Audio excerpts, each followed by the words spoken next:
props and as pawns in his illegal effort to militarize our nation's cities. I want to thank Attorney General Kwame Raoul and his staff, along with my General Counsel Ann Spillane and our excellent Governor's Office legal team, for working tirelessly for weeks now to prepare federal lawsuits in anticipation of this unconstitutional invasion of Illinois by the federal government.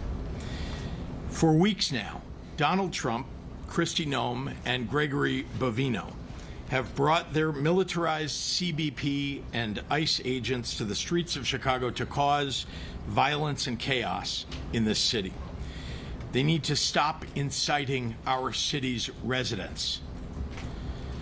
Since the beginning of this invasion, families have been snatched up off the streets or removed from their homes, zip-tied and detained for hours, including especially U.S. citizens and legal residents of our state.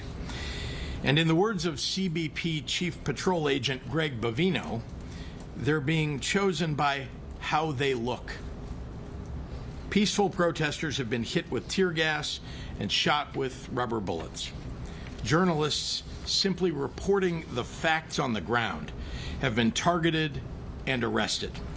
U.S. citizens, including children, have been traumatized and detained. This escalation of violence is targeted and intentional and premeditated.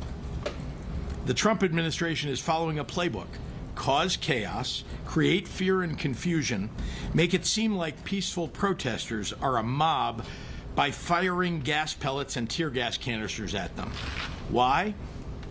To create the pretext for invoking the Insurrection Act so that he can send military troops to our city. He wants to justify and normalize the presence of armed soldiers under his direct command. I want to take you through the steps that he's taken to follow the playbook and show how it is playing out real time here in Illinois. When I first heard reports of Trump's plan to send armed military troops into our streets, more than 100 elected officials, business leaders, clergy, law enforcement, educators, and community organizations gathered on August 25th to send an unequivocal message to Donald Trump. We don't want troops on the streets of Chicago. There was never an insurrection or an invasion on the ground that justified the deployment of the military to our American city. We stood out there on a beautiful day at River Point Park to make that point. Donald Trump's deranged depiction of Chicago as a hellhole, a war zone, and the worst and most dangerous city in the world was just complete BS. He clearly has decided to declare war on a great American city that has the lowest homicide rate in 60 years, in a state that has record employment and near record tourism. And he's done it for some unspoken reason. I spent the days and weeks following that out and about in our communities, in Bronzeville, in Austin, in Little Village, Berwyn, Southshore, and others, walking and talking and listening to real Chicagoans and local business owners, something Donald Trump, Greg Bovino, Tom Homan, and Kristi Noem have never bothered to do. No insurrections, no invasions. The folks in the neighborhoods do not want armed troops marching in their streets. When it comes to public safety, they want civilian law enforcement when they need them, and jobs, and after-school programs for kids in the neighborhoods. They do not want Donald Trump to occupy their communities. Then the Trump invasion began. Since ICE and CBP announced their operations on September 8th, our people have been subjected to violence, intimidation, and harassment. They have struck fear in our communities, including notably fear in the hearts of U.S. citizens. Trump and the thuggery that his agents have brought has actively made us less safe. Less than a week later, on September 12th, ICE shot and killed a man in Franklin Park, a nearby suburb of Chicago. His name was Silverio Villegas Gonzalez. Reports say that he had just dropped his kids off at daycare and was headed to work. Shortly after that incident, ICE issued a statement justifying the killing, saying that the federal agent was seriously injured, sustained multiple injuries, and was dragged a significant distance. Immediately, we were left with more questions than answers. And frankly, the story just didn't add up. I demanded a full accounting into the facts of the situation. The community was rightfully distraught. Even Mexican President Claudia Sheinbaum demanded answers. The facts are coming out, and they are raising even more questions. The Chicago Sun-Times obtained body camera footage from Franklin Park PD. The agent said on camera his injuries were nothing major and that he was dragged a little bit. As a reminder, DHS said that the agent was seriously injured, sustained multiple injuries, and was dragged a significant distance.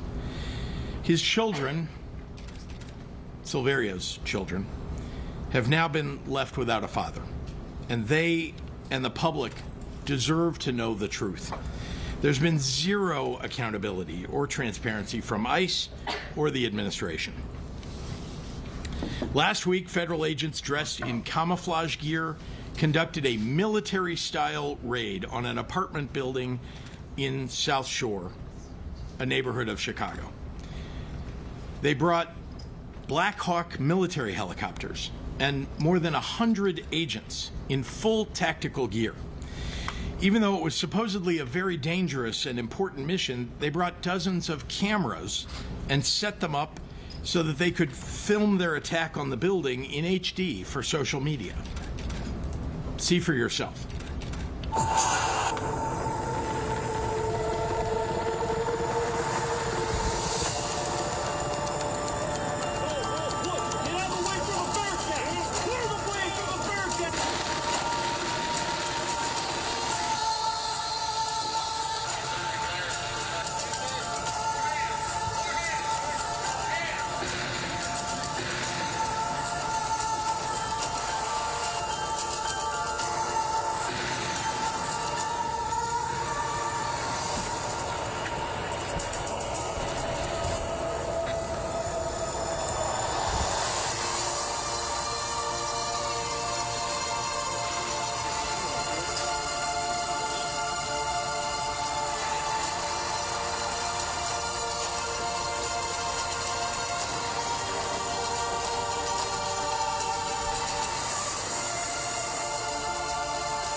So even though they documented the raid, their propaganda video conveniently left out important facts. In the dead of night, and seemingly for the cameras, armed federal agents emerged from the Black Hawk helicopters, rappelling onto the roof of that apartment building. According to media reports, the agents ransacked multiple apartments and detained almost everyone in the building, including U.S. citizens and children who had done nothing wrong. Witnesses told reporters that federal officers zip-tied the hands of people, including children and seniors. Some, including U.S. citizens, were detained in the back of vans for hours. Seemingly proud of this shameful treatment of innocent people, they recorded it, and Kristi Noem posted the video, bragging about the operation. Since we sat through that propaganda, I think it's important to hear directly from members of the community who experienced this takeover of the building. Neighbors like Ebony Watson says they ducked for cover as they heard several flashbangs go off. They was terrified. The kids was crying, people was screaming. They looked very distraught. I was out there crying when I seen the little girl come around the corner. Because they was bringing the kids out too. Had them zip tied to each other. That's all I kept asking. Where's the morality? Where's the human? One of them literally laughed. He was standing right here. He said, them kids. Watson says budget trucks and military-style vans were used to separate parents from their children. Other neighbors say. All right, let's move on. No one can hear it, although ABC 7 gets credit. They had a big 16-inch chainsaw round blade on it, cutting this fence down. We're under siege. We're being invaded by our own military. The FBI did confirm this morning that they did help the U.S. Border Patrol carry out a targeted immigration enforcement operation in this area, and they say they have been supporting these efforts at the direction of the U.S. Attorney General. Imagine being a child awakened in the middle of the night by a Black Hawk helicopter landing on your roof. Imagine an armed stranger entering your home and forcibly removing you from your bed, zip-tying your hands, separating you from your family, and detaining you in a dark van for hours. This didn't happen in some faraway authoritarian regime. It happened right here in Chicago, right here in the United States of America. The reports of excessive use of force against children is unconscionable. And the way many innocent residents who lived in the building were treated is appalling. In response, I've directed the Illinois Department of Children and Family Services and the Illinois Department of Human Services to provide support and to evaluate the treatment of the children who were traumatized. If they find suspected abuse or neglect by federal agents, the state will be taking every possible action to hold those individuals accountable. Now, I'd like to turn to some examples of the more egregious actions that we've seen from ICE, CBP, and the other federal agents. Over the past several weeks, it has been made abundantly clear that Trump's invasion force is not going after the worst of the worst, like he said.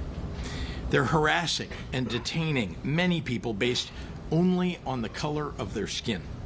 Tamale vendors, delivery people, people looking for work at Home Depot, and even families just out and about enjoying themselves on a sunny day.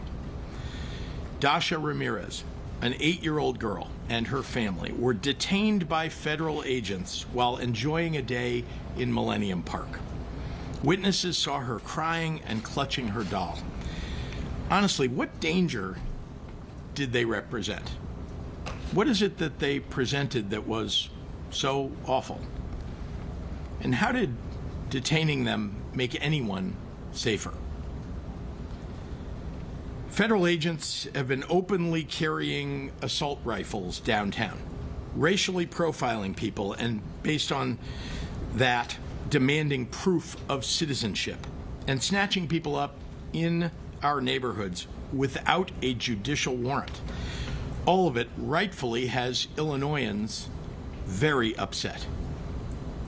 In the small suburban village of Broadview, with a population of 8,000, federal agents have turned 2 blocks of protest areas into a war zone by firing chemical agents and tear gas at peaceful protesters.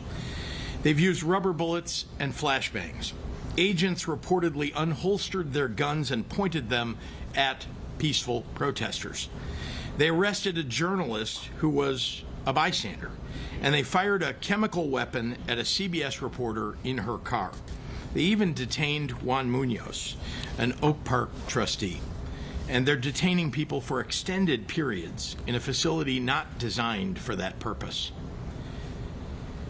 After seeing this, I could not, in good faith, allow federal agents to continue inciting people who were there to express their First Amendment rights. At the request of the Broadview Police Department and with the help of the Cook County Sheriff's Office, we sent backup to ensure people could safely express their rights while also protecting nearby Broadview residents who have had ICE and CBP operating in their neighborhoods in an aggressive fashion and interfering with their daily lives. As someone who has myself peacefully protested since I was a kid, I understand the sentiments on the ground from some of the advocates, but I want to say this: peaceful protesters are welcome. Federal agents who abuse their position to terrorize Illinoisans and incite violence are not welcome. They aren't receiving any orders from Trump to cease and desist their aggressive behavior. Remember, they answer only to Trump, not to the people of Illinois. In case there's any doubt about that, Noam, Bovino, and their agents have been escalating the situation outside the ICE facility and inhibiting the Broadview police from doing their jobs. At one point, state police asked CBP leaders for time to move the crowd to avoid any unnecessary confrontations. Rather than give state police time to protect the protesters and the ICE agents, Kristi Noem chose to drive her motorcade through the protesters to create clashes. Shortly after, Bovino came out to threaten mass arrests. These stories are only scratching the surface. While all of this happened, we got reports that tear gas was unnecessarily thrown by agents at people on a busy street in Logan Square, right near an elementary school and a grocery store.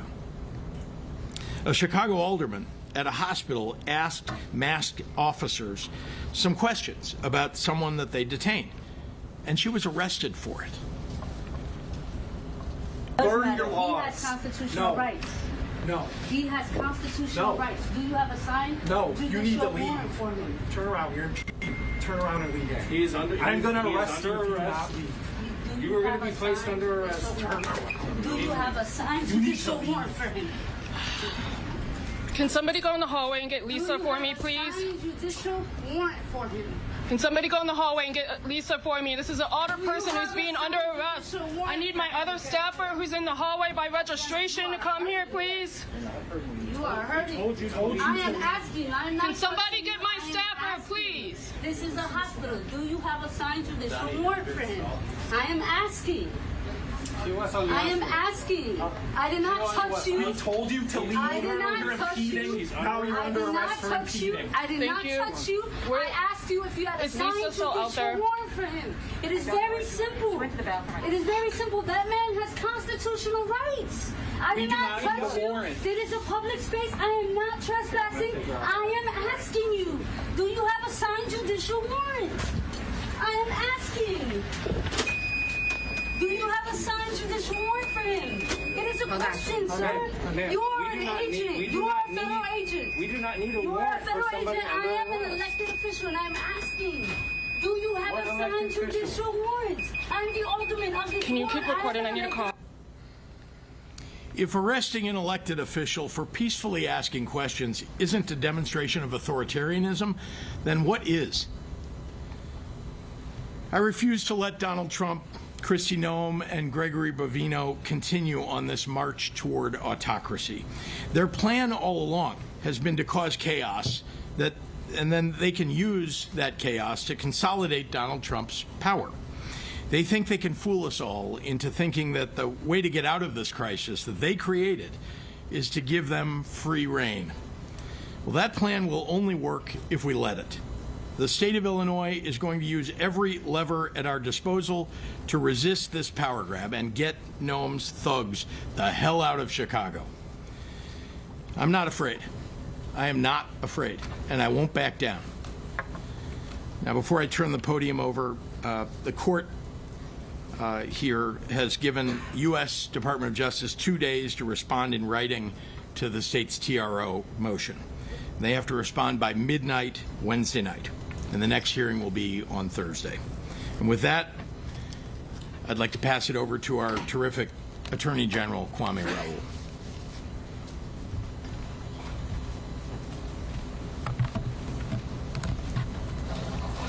Thank you, Governor. Good afternoon.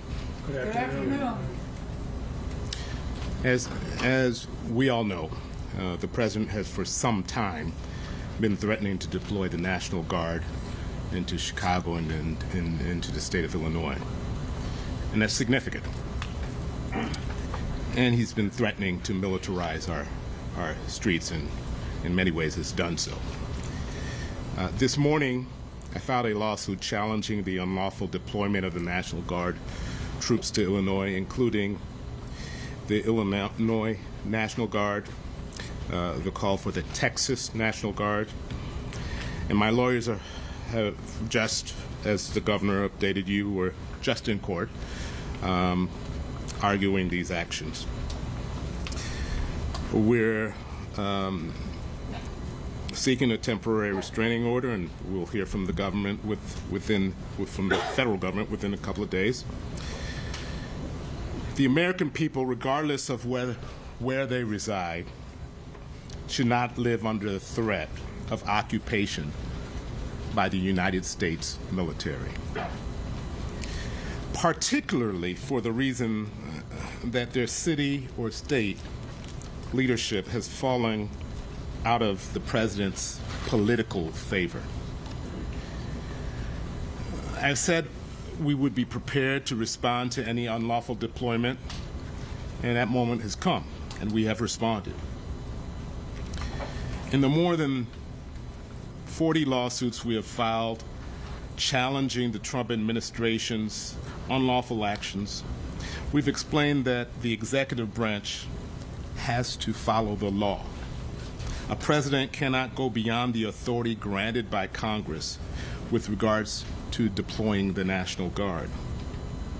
The militia clauses of the United States Constitution give Congress sole authority to decide what factual circumstances allow the president to federalize the National Guard.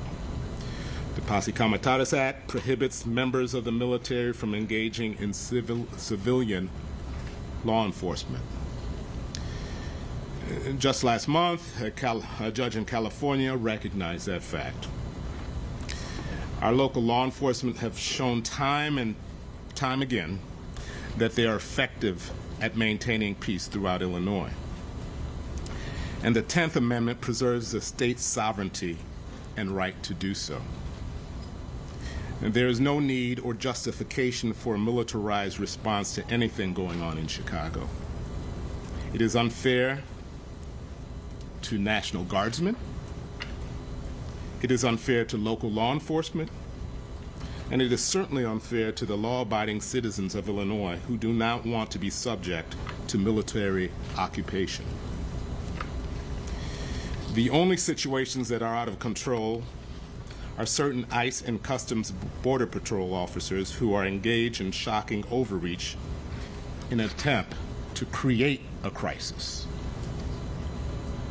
In fact, President Trump's own statements over time demonstrate that this is not at all about an emergency.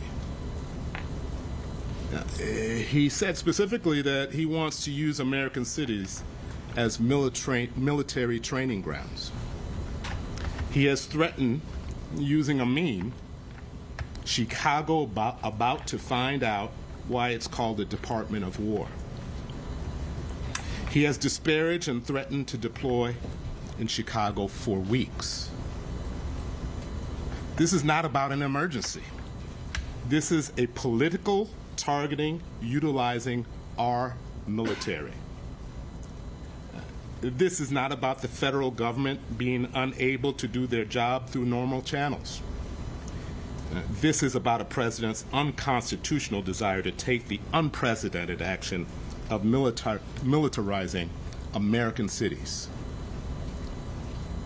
But just this weekend, a judge in Oregon issued a temporary restraining order stopping the administration similar actions in Oregon. As the judge said in the ruling, this is a nation of constitutional law, not martial law.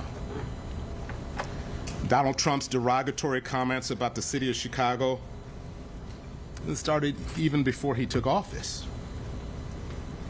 Without any official communication with the state, Operation Midway Blitz began bringing federal immigration teams in unconstitutional detentions and raids that have caused mass panic and protests and injuries. And the shooting of a Franklin Park resident and father during an attempted warrantless vehicle stop by federal agents. Throughout the month of September, it is federal agents who have escalated tactics, with the head of the Customs and Border Patrol operations in Chicago threatening that ICE would bring a shit show to to Broadview, which is what they have created. It was not until September 26 that a memo from DHS was sent to the Department of Defense requesting 100 troops to be sent to protect ICE facilities in Illinois, presumably in reference to Broadview. That memo was emailed to a member of the Illinois National Guard on September 29, requesting troops to integrate with federal law enforcement operations. The state received no further communication until the morning of October 4th, a Saturday. At that time, Adjutant General Rodney Boyd received a call from the U.S. military asking him to start the process of calling up 300 members of the Illinois National Guard. It was followed by a memo stating that the President has directed the mobilization of at least 300 members of the Illinois National Guard to protect the federal personnel, functions, and property in Illinois, with no further specifics. The memo explicitly stated that if the state did not agree to the request within 2 hours, the Secretary of the Department of Defense would federalize and deploy as many National Guard troops as he wants. Because there is no public safety need or other emergency requiring the National Guard intervention, Illinois again declined to voluntarily call up troops that we don't need or want. Saturday night, General Boyd received a memo purporting to call the Illinois National Guard into federal service under Section 12406 of the U.S. Code, even over the objection of the governor. The stated reason for the order is to protect ICE and other U.S. government personnel and federal property. They provided no information about threat assessments or planned operations that were referenced in the memo. I'm here to say that the President's actions are illegal. The President has failed to establish that any of the legal prerequisites exist for his efforts to mobilize the National Guard's troops here. No president can flout the Constitution. I've said we will not hesitate to fight any unlawful deployment, and I want to make sure to make clear that our prayer for relief includes borrowing the threatened deployment of the National Guard from the state of Texas or anywhere else. Last night, we became aware of an undated memo from Secretary Hexas to Adjutant General of Texas, federalizing the Texas National Guard for service in Illinois, Oregon, and other locations. Deployment of the military to Illinois is unlawful and unconstitutional, no matter where these forces come from. I want to lift up the hardworking lawyers in the Attorney General's office who worked at all times of the night and the wee morning.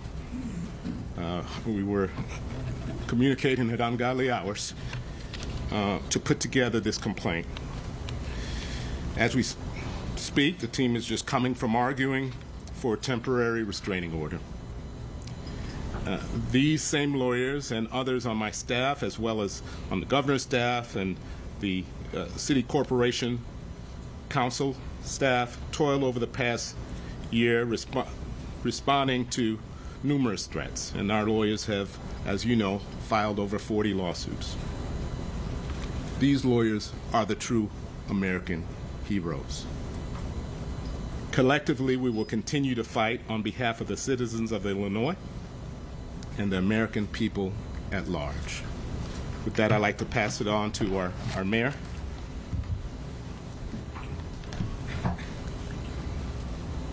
Thank you, Mr. Attorney General. Thank you to the governor. Good afternoon, everyone. Good afternoon. I'm grateful for all of the elected leaders that are here, our congressional delegation, as well as our Cook County Board President, which you'll hear from shortly.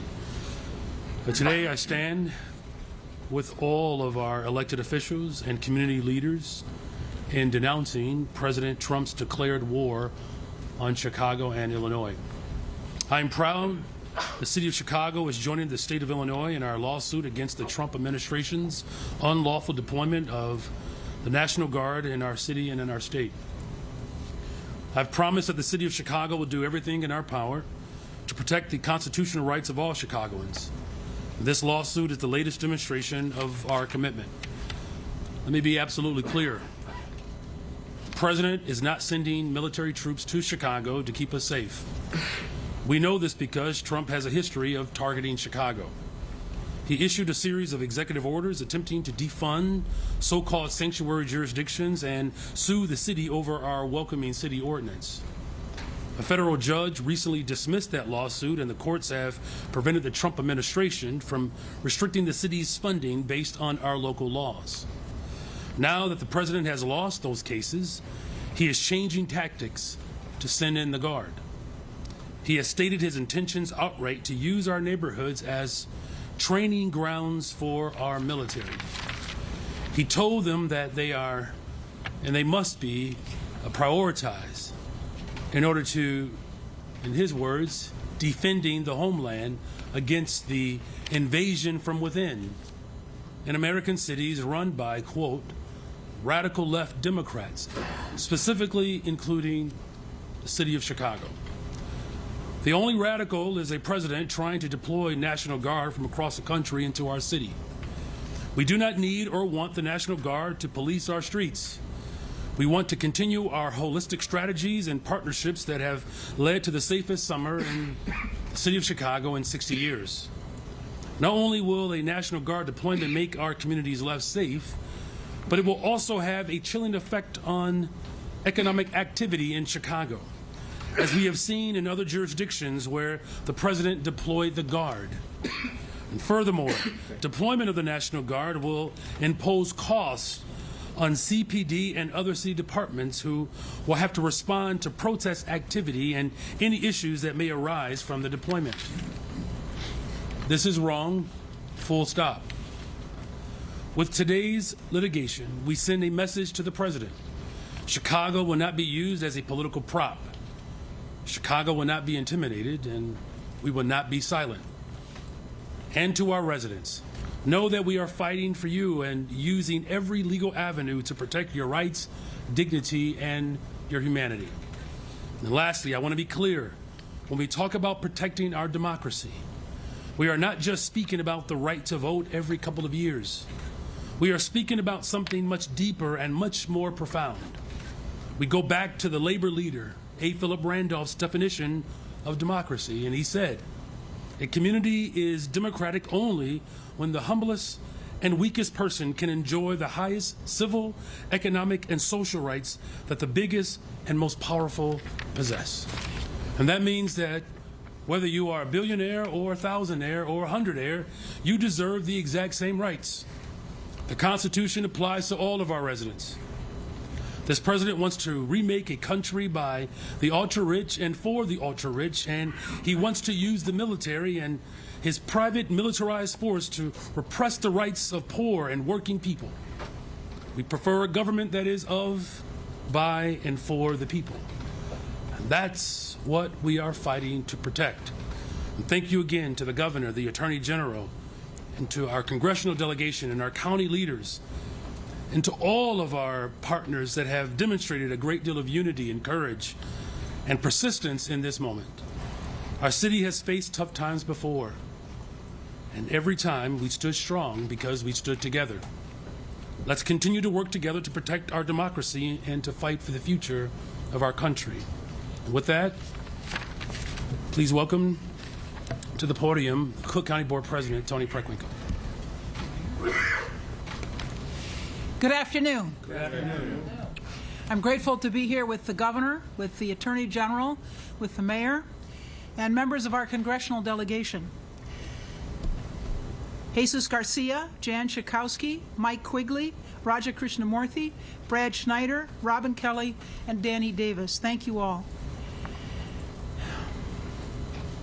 For generations, our neighborhoods have been built and rebuilt by working people who stand together in hard times.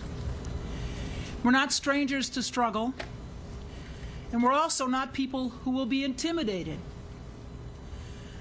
The Trump administration's authorization of National Guard troops to enter Cook County and Chicago is a dangerous and reckless abuse of power. It's an affront to local governance, a violation of trust, and an insult to residents and local law enforcement officers who are working every day to make this city safer and more just. Slamming human beings to the ground, dragging them in the street. This is not immigration enforcement. It's intimidation. It's fear tactics. It's an illegal abuse of power dressed up as law and order.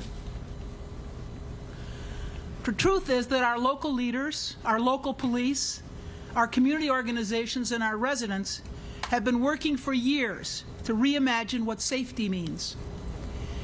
It's about building trust, investing in prevention, and healing the wounds that have festered far too long. We're working to replace fear with fairness. And this administration would rather send troops than send real help. We know what this looks like. Deploying the National Guard to Chicago sends a chilling message. It tells us that standing up to the Trump administration is something to be crushed, not heard. That local voices do not matter. The federal government decides to flex its power. This is not democracy. It's authoritarianism, plain and simple. I stand with Governor Pritzker, Attorney General Raoul, Mayor Johnson, and every local leader who rejects this federal overreach. Cook County will continue to stand firm in defense of our residents and our democratic values. Cook County will be filing an amicus brief in full support of the state of Illinois' lawsuit to block the Trump administration from deploying federalized National Guard troops in our communities. The federal government has been extremely clear that they're taking this action not to assist Illinois and local officials, but to use Chicago as a training ground for the military to fight what they dub the war from within. This is direct punishment of state and local governments' exercise of their sovereign right to enact constitutional laws and ordinances. We believe in accountability. We believe in community solutions. And we believe that local problems are best solved by local people. We are a proud, diverse, and resilient county. We fought for decades to build a government rooted in equity and inclusion. And we will not allow our efforts to be undermined by a federal government that chooses confrontation over collaboration. And now I'd like to bring to the podium Congressperson Jesus Garcia.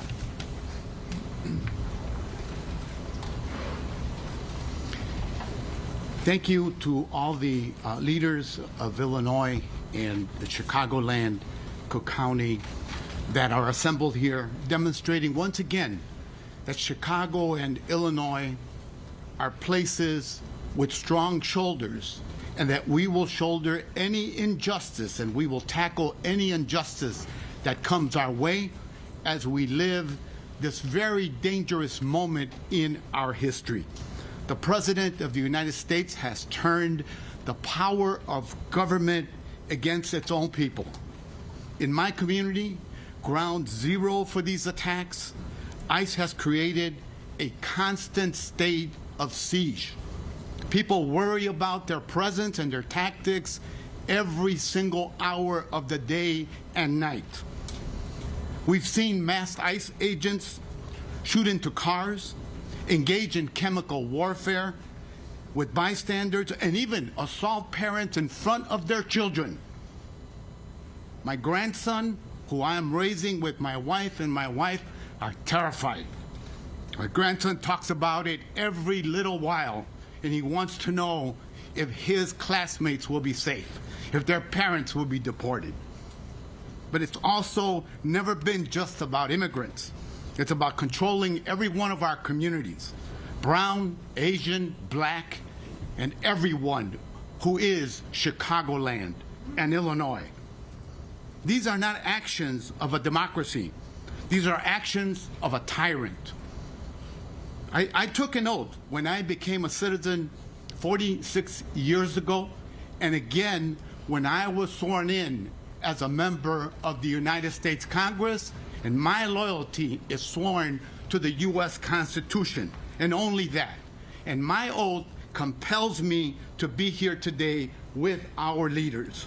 Because when a president tries to federalize the National Guard, when he ignores court orders, when his agents break the law and brutalize our community, he is not protecting the country, he's waging war against the country. This lawsuit is not just about legal arguments, it's about accountability, it's about whether or not we'll allow tyranny to take root on our soil. Donald Trump is pushing the boundaries and daring to believe that the courts, the law, the Constitution no longer matter. We cannot stand for that. Don't lose the faith. We must fight as if the courts still matter, because they do. We must stand as if the law has meaning, because it does. And we must resist together, because only together can we defeat the assault on our communities. Chicago will not be intimidated. Illinois will not be silenced. History will remember where we stood in this moment, whether we stood tall or we shrank in fear. Today, we stand tall.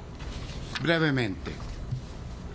Estamos viviendo en uno de los capítulos más peligrosos en la historia de nuestro país. El presidente de los Estados Unidos ha convertido el poder del gobierno en una arma en contra del pueblo.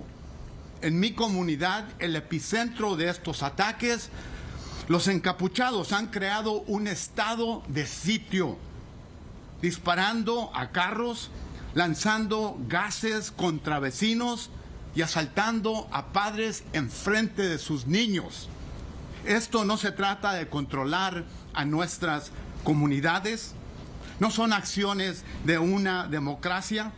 Cuando yo tomé el juramento de ciudadano hace 46 años y después como miembro del Congreso, mi lealtad fue a la Constitución de esta nación. Y por eso estamos aquí unidos todos nosotros. Trump quiere nacionalizar a la Guardia Nacional e ignorar órdenes judiciales y permite que sus agentes violen la ley. Eso no es proteger al país, es hacerle la guerra. Chicago no se dejará intimidar. Illinois no será silenciado. Hoy nos paramos firmes, declaramos que el intento de ser dictador no ganará, que la democracia no morirá bajo nuestra mirada y que el poder del pueblo superará el poder de cualquier presidente. Muchas gracias. Thank you. Happy to take questions from members of the media. Tina. Governor, can you respond to the Broadview mayor's executive order today that sets protest hours? He calls it the conditions unsafe and just worried or concerned with administration. I use that for the argument presented with guard, and there's an undercut Illinois lawsuit as well. Obviously, this was issued by a mayor who's got the ability to issue executive orders, and she is deeply concerned about the people who live in Broadview and how they've been ill-affected by the challenges in her community as a result of the way ICE is behaving. So I know that it was aimed at that. I can't speak to whether it would affect the lawsuit or I know this is about, though, keeping the people of Broadview from being targeted or being unsafe in their communities. I mean, these are folks who are just trying to get to the grocery store, take their kids to school. They live in a community that never had this kind of unrest until Donald Trump decided to do this. Governor? Yes. This gentleman. Sorry, Olivia, and I'll get the gentleman next to you. I'm curious, so the judge today said no temporary restraining order for now for at least a couple days, it seems. We know that the National Guard is seemingly on their way right now. What is the plan for like the next 48 hours while we're waiting for that, and why not file this lawsuit over the weekend if you do this? I'll let the Attorney General talk about the timing. As I said, and I apologize, Olivia, I did get your message. My lawyers have been toiling for weeks on this issue, as well as other issues. Timing for filing our lawsuits is when they are ready. As you may note, if you've read the complaint, it's a 70-page complaint with a over 50-page supporting memorandum with over 300 pages of supporting materials that have been put into place over time, and they're facts that evolve over time, including, as I mentioned earlier, us becoming aware of the notion of deploying the Texas National Guard last night. We didn't know that Saturday. We didn't know that Sunday morning. And so facts evolve, and so we file a lawsuit, not in a rush to just say that we're responding, but we work hard to make sure it's right. It's right by the law. It's right by the facts, and we file it when it's ready. But you did know about the Illinois National Guard thing before Sunday, so why not that? I've known of talks about the Illinois National Guard for weeks, but it was not ripe for filing. Your interpretation from perhaps a journalistic point of view is different from that from a legal point of view. I don't want to file a lawsuit that's summarily dismissed because it's not ripe for filing. Mayor Johnson, Mayor Johnson allowed to answer a question? Mayor Johnson, thank you. I just want to, can I just repeat, I want to make sure that you understand the ripeness of it is very, very important, that there are certain triggers that allow you to file a lawsuit. I can't, in anticipation of one of you taking some action without any evidence of you doing it, actually file a lawsuit against you, nor could the state of Illinois file a lawsuit against the President of the United States or the federal government or ICE without the actual calling up of those troops. So it's when did I receive notice? And remember that Oregon had to go back into court to extend that TRO to the Texas and California National Guard that were being called up. In Illinois, we wanted to make sure we had that covered on the first time out. Yes, sorry. Yeah. So you obviously ISP has been out there. Do you expect that ISP's presence will continue? Do you expect, if the National Guard does go to Broadview, does begin assisting ICE, that local law enforcement will pull back farther? What do you see the role of local law enforcement if the National Guard? The role of local law enforcement to protect the people who are protesting and their First Amendment rights, the people of Broadview that we've been called up by the Broadview police. So that's their role, is to back up local police and make sure that the people in that area are kept safe. That doesn't change because there are federalized Illinois National Guard. They're under the orders of the President of the United States, and the Illinois State Police is under the control of the state government and of me. Jacob. Allow Mayor Johnson to answer a question here Excuse me today? for 1 second, sir. I've heard you describe today the presence of the federal law enforcement here as illegal and unconstitutional. You have said it's a pretext for the invocation of the Insurrection Act. You have said you'll use all authorities at your disposal as the governor of the state to push back on this. And I just heard you talk about your control of the state police here. Beyond legal challenges, what does that push back against the potential invocation of the Insurrection Act look like? Would you order the state police to arrest or detain federal officials or stand in the way of federal law? No, we follow the law in Illinois. We follow the law. Unlike Donald Trump, we follow the law.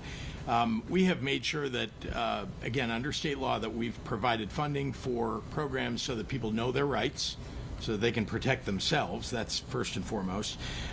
We've made sure that we've pleaded with the public to take action by using their phones to videotape anything and everything that they see. We want to make sure that that's recorded. It's why we were able to even show some video here today. And again, beyond going to court, we have encouraged people to shop at small businesses, to help out your neighbors. We provided support for those children who've been traumatized and for their families by those attacks. But it is the courts in the end that are going to have to rule on whether or not Donald Trump has the ability to call up National Guard from another state or from our state.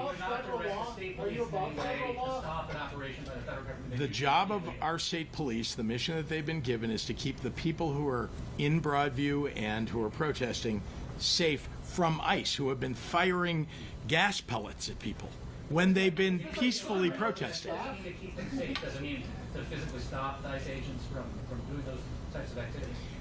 Again, we follow the law. There are federal agents following what their orders are. We have our state police following my orders and the orders of the director of the state police. Shia. I have a little bit of a broader question. Can you tell me whether the government shutdown and the debate about health care for undocumented immigrants is somehow helping escalate this war on immigration? Is it all connected or not?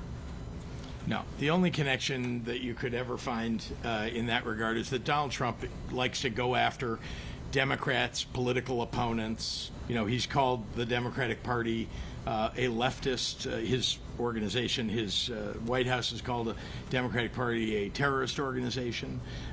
He is attacking anybody that's opposed to him. So that's the only connection I can find. Otherwise, the reality is that he's just going after everybody that he views as standing in his way of imposing his authoritarian rule. Is your rhetoric causing... Taman.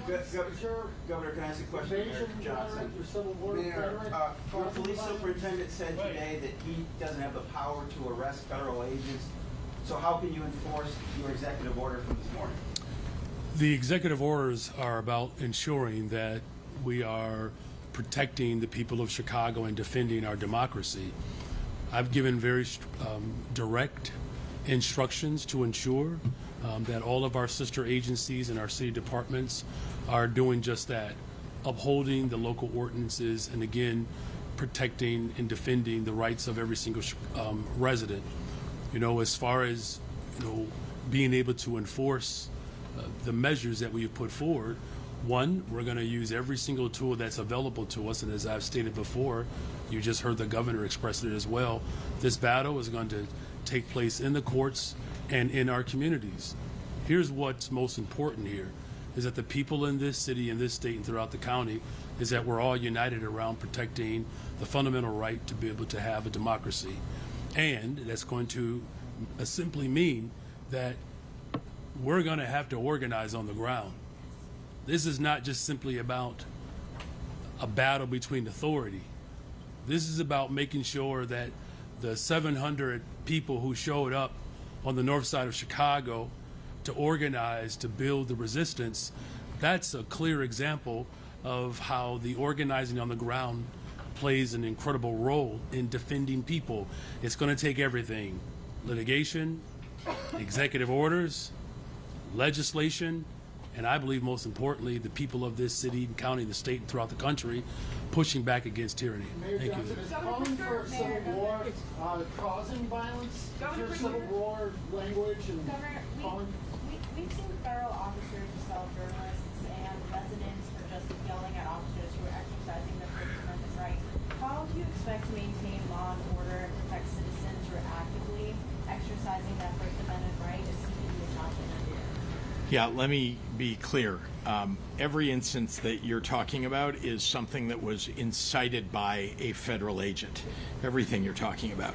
So just to remind everybody, this is the pretext.